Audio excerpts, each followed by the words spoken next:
আন এটা কুৱেশ্যনলৈ আহিছোঁ 2015 চনত আহিছিল which of the following age groups falls under later childhood category অৰ্থাৎ তলৰ কোনটো বয়সৰ গোট উত্তৰ বাল্যকাল অৰ্থাৎ লেটাৰ চাইল্ডহুড শাখাৰ অন্তৰ্গত। তো বন্ধুসকল যেতিয়া লেটাৰ চাইল্ডহুডৰ কথা কয় তেতিয়া আমি বুজিব লাগিব যে বিকাশমূলক মনোবিজ্ঞানত সাধাৰণতে বাল্যকালক প্ৰাৰম্ভিক বাল্যকাল অৰ্থাৎ 2 পৰা 6 বছৰ আৰু উত্তৰ বাল্যকাল হিচাপে ভাগ কৰা হয়। উত্তৰ বাল্যকালৰ সময়ছোৱা প্ৰায় 6 পৰা 11 বা 12 বছৰ বয়সলৈকে বিস্তৃত। অৰ্থাৎ ইয়াতে লেটাৰ চাইল্ডহুডৰ কথা কৈছে সেইকাৰণে 6 to 11 ইয়াৰ্ছ এইটো শুদ্ধ আনসাৰ হ'ব।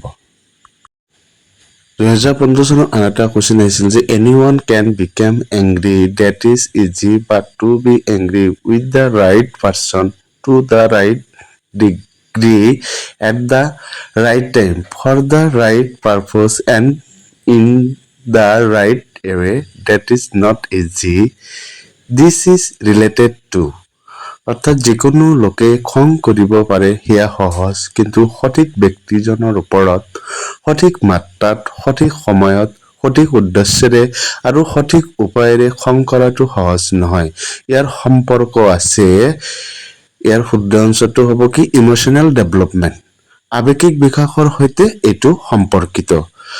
এৰিষ্টটলৰ এই বিখ্যাত উক্তিটো পনে পনে আৱেগিক নিয়ন্ত্ৰণ আৰু দক্ষতাৰ সৈতে জড়িত। নিজৰ খং বা আৱেগক সঠিকভাৱে পৰিচালনা কৰিব পৰা ক্ষমতাই সুস্থ আৱেগিক বিকাশক সূচায়। 2015 চনত আন এটা কুৱেশ্যন আহিছিল which one of the following is not the principle of child development অৰ্থাৎ তলৰ কোনটো শিশু বিকাশৰ নীতি নহয়। ইয়াতে 4টা অপশ্যন দিয়া আছে বন্ধুসকল আপোনালোকে প্ৰথমত কুৱেশ্যন দিয়া আছে সেই কুৱেশ্যনৰ অপশ্যনসমূহ চাই ল'ব। ইয়াৰ শুদ্ধ আনসাৰটো হ'ব চি অপশ্যন সকলো বিকাশ আৰু শিক্ষণ সম হাৰত আগবাঢ়ে এইটো একদম ফলছ অৰ্থাৎ এইটো বিকাশৰ নীতিৰ ভিতৰত নপৰে। অৰ্থাৎ প্ৰত্যেকটো শিশুৰে জিনীয় গঠন আৰু পৰিৱেশ পৃথক হোৱা বাবে তেওঁলোকৰ বিকাশৰ গতি বেলেগ বেলেগ হয়। গতিকে সকলোৰে বিকাশ আৰু শিক্ষণৰ হাৰ কেতিয়াও একে বা সম হ'ব নোৱাৰে বা সমান হ'ব নোৱাৰে। 2015 চনত আন এটা কুৱেশ্যন আহিছিল the period of infancy is from কেঁচুৱা কাল বা শৈশৱ কালৰ সময়ছোৱা হৈছে ইয়াৰ শুদ্ধ অংশটো হ'ব বাৰ্থ টু 2 ইয়াৰ্ছ জন্মৰ পৰা 2 বছৰলৈ। বিকাশৰ স্তৰসমূহৰ ভিতৰত জন্মৰ মুহূৰ্তৰ পৰা প্ৰায় 2 বছৰ বয়স পৰ্যন্ত সময়ছোৱা শৈশৱকাল অৰ্থাৎ ইনফেন্সি হিচাপে গণ্য কৰা হয় য'ত অতি দ্ৰুত শাৰীৰিক পৰিৱৰ্তন ঘটে প্ৰত্যেকটো শিশুৰ ক্ষেত্ৰতেই এইটো হৈছে কি শিশুৰ বিকাশৰ ক্ষেত্ৰত অন্যতম এটা ডেভেলপমেণ্ট। 2015 চনত আন এটা কুৱেশ্যন আহিছিল যে ডেভেলপমেণ্ট প্ৰচিডছ ফ্ৰম ডেছ টু ডেছ অৰ্থাৎ বিকাশ দেশৰ পৰা দেশলৈ অগ্ৰসৰ হয়। ইয়াৰ শুদ্ধ আনসাৰটো হ'ব কি অপশ্যন ডি যে জেনেৰেল টু স্পেচিফিক অৰ্থাৎ সাধাৰণৰ পৰা বিশিষ্ট লৈ। বিকাশৰ এটা অন্যতম নিয়ম হৈছে যে শিশুৱে প্ৰথমতে সাধাৰণ বা সামগ্ৰিক অংগ চালন কৰে আৰু লাহে লাহে বিশিষ্ট বা নিৰ্দিষ্ট কাম কৰিবলৈ শিকে। সেইকাৰণে আমি এই কথাটো জনা দৰকাৰ যে আমি শিশুৰ ক্ষেত্ৰত সাধাৰণৰ পৰা বিশেষ অৱস্থালৈ অগ্ৰসৰ হয় লাহে লাহে। 2016 চনত আন এটা কুৱেশ্যন আহিছিল the pace of development varies from one individual to another but it follows dash pattern বিকাশৰ গতি এজন ব্যক্তিৰ পৰা আন এজনলৈ পৃথক হয় কিন্তু ই এটা ডেছ আৰু সি কাপছ কৰে। ইয়াৰ শুদ্ধ আনসাৰটো হ'ব অপশ্যন ডি অৰ্থাৎ ধাৰাবাহিক আৰু শৃংখলাবদ্ধভাৱে। প্ৰতিটো শিশুৰে বিকাশৰ বেগ বা স্পীড বেলেগ হ'ব পাৰে কিন্তু ইয়াৰ এটা নিৰ্দিষ্ট ক্ৰম বা ধাৰাবাহিকতা থাকে যেনে শিশুৱে খোজ কাঢ়িবলৈ শিকাৰ আগতে বহিবলৈ বা চুঁচৰিবলৈ শিকে। তো এনেকুৱাকে ধাৰাবাহিকভাৱে শিশুৰ বিকাশটো হৈ থাকে। ইয়াৰ পেটাৰ্ণটো হ'ব এ সিকুৱেন্সিয়েল এণ্ড অৰ্ডাৰলি। 2016 চনত আন এটা কুৱেশ্যন আহিছিল যে which one of the following is correct about development বিকাশৰ সন্দৰ্ভত তলৰ কোনটো শুদ্ধ? অৰ্থাৎ ইয়াতে চাৰিটা অপশ্যন দিয়া আছিল, ইয়াৰ শুদ্ধ অপশ্যনটো হ'ব যে বিকাশৰ ক্ষেত্ৰত সামাজিক সাংস্কৃতিক প্ৰেক্ষাপটে এক গুৰুত্বপূৰ্ণ ভূমিকা পালন কৰে। বিকাশ কেতিয়াও অকলশৰীয়াভাৱে নহয়। শিশু এটা ডাঙৰ দীঘল হোৱা সমাজখন, সংস্কৃতি, ভাষা আৰু সামাজিক নীতি নিয়মে তেওঁলোকৰ বিকাশত গভীৰ প্ৰভাৱ পেলায়। যে এখন শিশু সমাজ অবিহনে বিকাশ সাধন কৰিব নোৱাৰে আৰু সেই সমাজখনৰ লগত জড়িত হোৱা সমাজখনৰ সংস্কৃতি, ভাষা, সামাজিক নীতি নিয়ম এইবিলাকৰ মাজতে এজন শিশুৰ সকলো ধৰণৰ বিকাশ সাধন হয়। 2019 চনত এটা কুৱেশ্যন আহিছিল, which of the following correctly identifies the broad domains of development? অৰ্থাৎ তলৰ কোনটোৱে বিকাশৰ প্ৰধান বা বহল ক্ষেত্ৰসমূহক শুদ্ধভাৱে চিনাক্ত কৰে? ইয়াৰ ৰাইট অপশ্যনটো হ'ব B, physical, cognitive, social and emotional. এইটো কুৱেশ্যন আকৌ এবাৰ পৰীক্ষাত আহিছিল, আপোনালোকে মনত ৰাখিব। যেনেকুৱা টাইপৰ কুৱেশ্যন পৰীক্ষাত আহিয়ে থাকে যে শাৰীৰিক, জ্ঞানাত্মক, সামাজিক আৰু আৱেগিক এইধৰণে শিশুৰ ক্ৰমান্বয়ে বিকাশ সাধন হৈ থাকে। মানুহৰ সমগ্ৰ জীৱনৰ পৰিৱৰ্তনসমূহক প্ৰধানকৈ এই চাৰিটা মূল ভাগত ভগাই অধ্যয়ন কৰা হয়। শৰীৰৰ বৃদ্ধি, শাৰীৰিক অৰ্থাৎ ফিজিকেলি ডেভেলপমেণ্ট, বুদ্ধি আৰু চিন্তা জ্ঞানাত্মকৰ ভিতৰত পৰে, সমাজৰ সৈতে সম্পৰ্ক, সামাজিক আৰু আৱেগিকভাৱে ডেভেলপমেণ্ট হৈ থাকে একোজন শিশুৰ।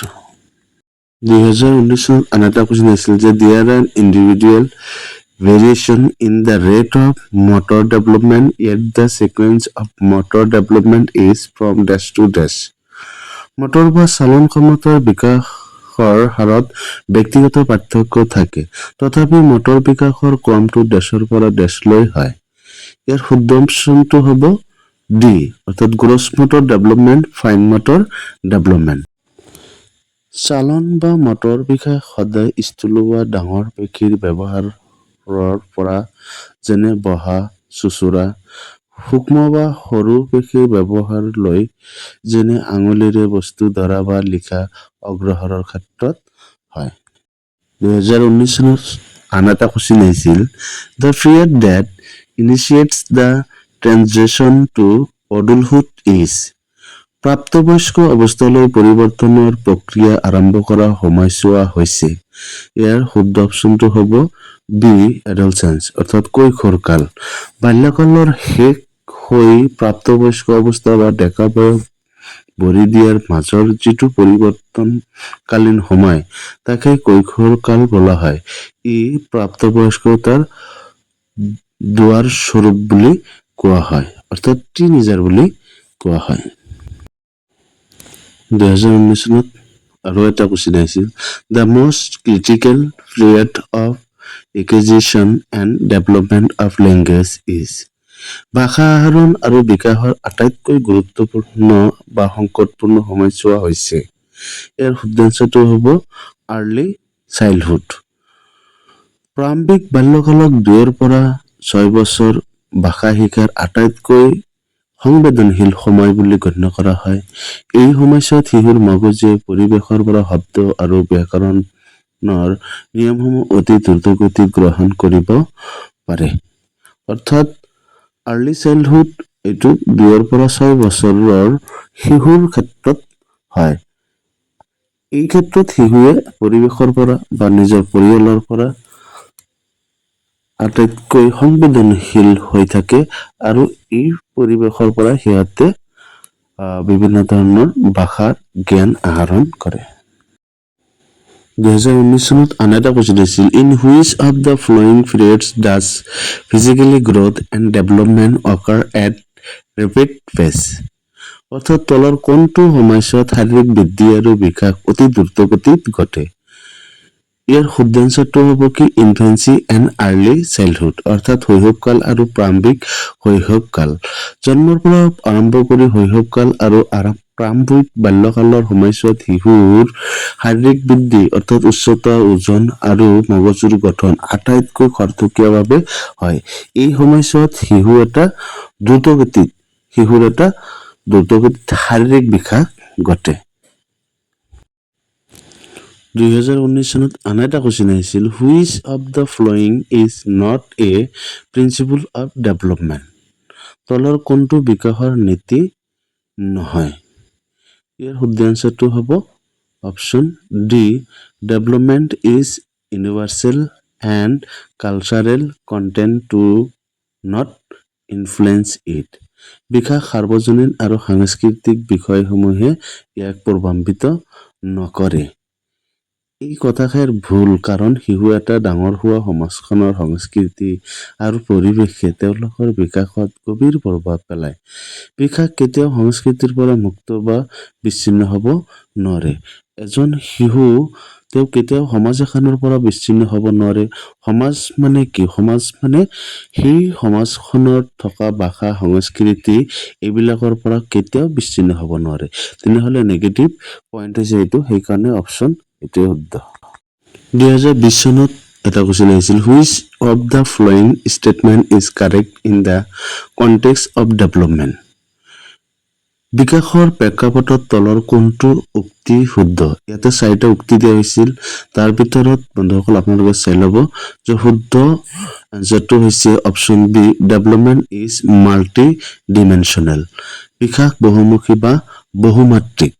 বিকাশ কোনো এটা দিশত সীমাবদ্ধ নহয়, ই একেলগে বিভিন্ন মাত্ৰা বা দিশত যেনে শাৰীৰিক, মানসিক, সামাজিক আৰু আৱেগিক ভাৱে আগবাঢ়ি থাকে। অৰ্থাৎ বিকাশটো এক জীৱনজোৰা প্ৰক্ৰিয়া বুলি ক'লেও ভুল নহ'ব। ইংৰাজীত শিকানো হৈছে অন টু ডমলৈকে, অৰ্থাৎ বিকাশ জন্মৰ পৰা মৃত্যুলৈকে হৈয়েই থাকে। 2021 চনত এটা কুৱেশ্যন আহিছিল, which of the flowing statement is correct about the process of development of N individual? এজন ব্যক্তিৰ বিকাশৰ প্ৰক্ৰিয়াৰ সন্দৰ্ভত তলৰ কোনটো উক্তি শুদ্ধ? ইয়াত অপশ্যন দি আছে 4টাৰ ভিতৰত অপশ্যন চি হৈছে কি শুদ্ধ, যে there is cultural diversity in the process of development. বিকাশৰ প্ৰক্ৰিয়াত সাংস্কৃতিক বৈচিত্ৰ্য দেখা যায়। বিভিন্ন সমাজ আৰু সংস্কৃতিৰ ৰীতি-নীতি সুকীয়া হোৱাৰ বাবে বিশ্বৰ সকলো শিশুৰ ডাঙৰ দীঘল হোৱাৰ ধৰণ বা বিকাশৰ গতি আৰু অভিজ্ঞতা একে নহয়। ইয়াত সংস্কৃতিৰ বৈচিত্ৰ্য থাকে। কথাটো সঁচা যে বিভিন্ন দেশৰ বিভিন্ন ধৰণৰ শিশুবিলাক বিভিন্ন হিচাপে সিহঁতে ডাঙৰ দীঘল হয়, কিন্তু সিহঁতৰ যিটো সাংস্কৃতিক বৈচিত্ৰ্য অৰ্থাৎ কালচাৰেল ডাইভাৰ্চিটি, সেই কালচাৰেল ডাইভাৰ্চিটিটো কিন্তু থাকে। 2021 চনত আন এটা কুৱেশ্যন আহিছিল, a stage theory of development explicitly emphasis which of the following principles? বিকাশৰ এটা স্তৰভিত্তিক তত্ত্বই অৰ্থাৎ ষ্টেজ থিয়ৰী স্পষ্টভাৱে তলৰ কোনটো নীতিৰ ওপৰত গুৰুত্ব দিয়ে? ইয়াতে 4টা অপশ্যন দিয়া আছিল। শুদ্ধ এনচাৰটো হ'ব কি অপশ্যন বি, ডিছকণ্টিনিউটি অফ ডেভেলপমেণ্ট। বিকাশৰ অবিচ্ছিন্নতা বা বিচ্ছিন্নতা। যিবোৰ তত্ত্বই বিকাশক নিৰ্দিষ্ট কেইটামান স্তৰত ভাগ কৰে, যেনে পিয়াছ বা ফ্ৰয়ডৰ তত্ত্ব, তেওঁলোকে বিকাশক এক অবিৰত ধাৰা হিচাপে নচাই বিচ্ছিন্ন বা খণ্ড খণ্ড হিচাপে চায়। অৰ্থাৎ বিকাশক বিভিন্ন ষ্টেজত বিভিন্ন ভাৱে ভাগ কৰি বিকাশ যে হয়, সেই কথাটো বিভিন্ন মনোবিজ্ঞানীসকলে দেখুৱাইছে। 2021 চনত আন এটা কুৱেশ্যন আহিছিল, the two word utterance often used by young children between 1.5 to 2.5 years of age are called? 1.5 পৰা 2.5 বছৰ বয়সৰ শিশুৱে প্ৰায়ে ব্যৱহাৰ কৰা দুটা শব্দৰ পাৰ্থক্য বা প্ৰকাশভংগীক কি বোলা হয়? ইয়াত শুদ্ধ এনচাৰটো হ'ব বি, টেলিগ্ৰাফিক স্পীচ অৰ্থাৎ টেলিগ্ৰাফিক স্পীচ। শিশুৱে যেতিয়া ব্যাকৰণত সহায়কাৰী শব্দ অবিহনে কেৱল দুটা প্ৰধান শব্দ ব্যৱহাৰ কৰি মনৰ ভাৱ প্ৰকাশ কৰে, যেনে পানী খাম, পাপা বজাৰ, তাক টেলিগ্ৰাফিক স্পীচ বোলা হয়। অৰ্থাৎ সৰু বাচ্ছাৰ ক্ষেত্ৰত এনেকুৱা ধৰণৰ দেখা যায় যে কিছুমান সৰু বাচ্ছাই স্পষ্টকৈ কথা ক'ব নোৱাৰি এনেকুৱাকৈ ব্যাকৰণৰ ব্যৱহাৰ নোহোৱাকৈ কিছুমান কথা কয় আৰু সেই কথাসমূহক টেলিগ্ৰাফিক স্পীচৰ ধৰা হয়। 2022 চনত এটা কুৱেশ্যন আহিছিল, while at times different domains of development interest in explaining human capabilities, yet which of the following domain of development explicitly discuss intellectual abilities such as problem solving, critical thinking and logical reasoning? মানুহৰ সামৰ্থ্য ব্যাখ্যা কৰাৰ ক্ষেত্ৰত কেতিয়াবা বিকাশৰ বিভিন্ন দিশবোৰ পৰস্পৰ সাল মিহলি হৈ পৰে। তথাপিও তলৰ কোনটো ক্ষেত্ৰ বিশেষভাৱে বৌদ্ধিক ক্ষমতা যেনে সমস্যা সমাধান, সমালোচনামূলক চিন্তা আৰু যুক্তিসংগত বিচাৰৰ বিষয়ে আলোচনা কৰে? ইয়াৰ শুদ্ধ এনচাৰটো হ'ব কি? কগনিটিভ। জ্ঞানাত্মক বা জ্ঞান সম্বন্ধীয় বিকাশে কগনিটিভ ডমেইন মানুহৰ মগজুৰ কাৰ্যকলাপ, বৌদ্ধিক ক্ষমতা, স্মৃতিশক্তি, সমস্যা সমাধানৰ কৌশল আৰু যুক্তিসংগত চিন্তাৰ ক্ষমতাৰ ওপৰত গুৰুত্ব আৰোপ কৰে। 2022 চনত এটা কুৱেশ্যন আহিছিল, ডেভেলপমেণ্ট প্ৰচিডছ ফ্ৰম ডেছ টু ডেছ। বিকাশ ডেছৰ পৰা ডেছলৈ অগ্ৰসৰ হয়। ইয়াত অপশ্যন চাৰিটাৰ ভিতৰত শুদ্ধ অপশ্যন এ হ'ব হেড টু টয়, মূৰৰ পৰা ভৰিৰ আঙুলিলৈকে। ইয়াক চেফালক্লাউডেল নীতি বুলি কোৱা হয়। ইয়াৰ অৰ্থ হৈছে শিশুৰ শাৰীৰিক গঠন আৰু নিয়ন্ত্ৰণ প্ৰথমতে মূৰৰ অংশত আৰম্ভ হয় আৰু লাহে লাহে তললৈ বা ভৰিৰ দিশলৈ আগবাঢ়ে। আৰু এটা হৈছে প্ৰক্সিমেটেল প্ৰিন্সিপল, যিটো কেন্দ্ৰৰ পৰা আৰম্ভ। 2022 চনত আন এটা কুৱেশ্যন আহিছিল, as per contemporary perspective the course of child development is. সমসাময়িক বা আধুনিক দৃষ্টিভংগী অনুসৰি শিশু বিকাশৰ ধাৰণাটো হৈছে। ইয়াৰ অপশ্যন চাৰিটাৰ ভিতৰত অপশ্যন শুদ্ধ এনচাৰটো হ'ব B, multidirectional since children grow' up in varying context. বহুমুখী বা বহুদিশযুক্ত কাৰণ শিশুসকল বেলেগ বেলেগ প্ৰেক্ষাপটত ডাঙৰ দীঘল হয়। আধুনিক মনোবিজ্ঞানৰ মতে শিশুৰ বিকাশ এটা সৰল ৰেখাত নহয়, ই বহুমুখী। যিহেতু প্ৰতিটো শিশু বেলেগ পৰিয়াল, বেলেগ সমাজ আৰু অৰ্থনৈতিক প্ৰেক্ষাপটত ডাঙৰ হয়, গতিকে তেওঁলোকৰ অভিজ্ঞতা আৰু বিকাশৰ পথবোৰো বেলেগ বেলেগ দিশলৈ গতি কৰে। সেইকাৰণে বিভিন্ন ধৰণৰ শিশু বিভিন্ন ধৰণৰ পৰিৱেশত থাকি বিভিন্ন ধৰণে ডাঙৰ দীঘল। 2022 চনত আন এটা কুৱেশ্যন আহিছিল, dash principle of development states that development of motor skill start from centre of the body and proceeds towards the extremities. অৰ্থাৎ বিকাশৰ ডেছ নীতিয়ে উল্লেখ কৰে যে মটৰ বা চালন ক্ষমতাৰ বিকাশ শৰীৰৰ কেন্দ্ৰভাগৰ পৰা আৰম্ভ হৈ প্ৰান্তীয় অংশলৈ অগ্ৰসৰ হয়। এইটো অলপ আগতেও আলোচনা কৰি অহা হ'ল যে বিকাশৰ যিটো প্ৰক্সিমেটেল ডেভেলপমেণ্ট বা প্ৰিন্সিপল, সেইটো সদায় চেণ্ট্ৰেলৰ পৰা ষ্টাৰ্ট হয়, কেন্দ্ৰভাগৰ পৰা আৰম্ভ হয়। অৰ্থাৎ প্ৰক্সিমেটিষ্টেল নীতি অনুসৰি বিকাশ শৰীৰৰ সোঁমাজ বা মেৰুদণ্ডৰ ওচৰৰ পৰা দূৰৱৰ্তী অংশলৈ গতি কৰে। যেনে শিশুৱে আঙুলি ব্যৱহাৰ কৰাৰ আগতে নিজৰ কাণ আৰু হাতখন লৰচৰ কৰিবলৈ শিকে। 2022 চনত আন এটা কুৱেশ্যন আহিছিল, at which stage of development do children actively engage in make believe play. বিকাশৰ কোনটো স্তৰত শিশুসকলে সক্ৰিয়ভাৱে কাল্পনিক বা অভিনয়মূলক খেলত মেক বিলিভ প্লেত লিপ্ত হয়?